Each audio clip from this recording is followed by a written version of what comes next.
Hello bachon, the question is from Coulomb's law and the question says that calculate the ratio of electrostatic to gravitational force between two electrons placed at certain distance in air. Given that mass of electron is 9.1 into 10 to the power minus 31 and charge on electron is 1.6 into 10 to the power minus 19 और जो gravitational constant की value है हमें वो given है। अब हमारा जो यहाँ पे की कंसेप्ट यूज होगा तो वो क्या है, हमारे यहाँ दो फॉर्मूले यूज होंगे। सबसे पहले हमारा ग्रेविटेशनल फोर्स का वो क्या होता है Gm1m2 बाय आर स्क्वायर, और दूसरा हमारा Fg से हम रिप्रेजेंट कर सकते हैं Fe हमारा क्या होगा Q1Q2 बाय आर स्क्वायर।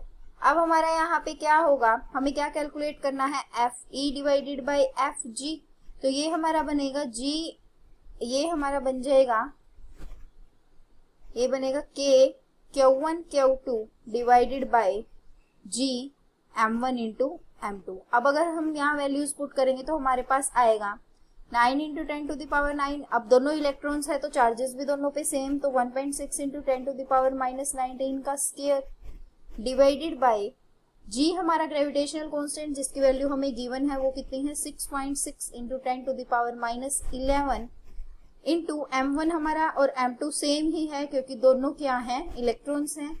ये है 9.1 into 10 to the power minus 31 whole square.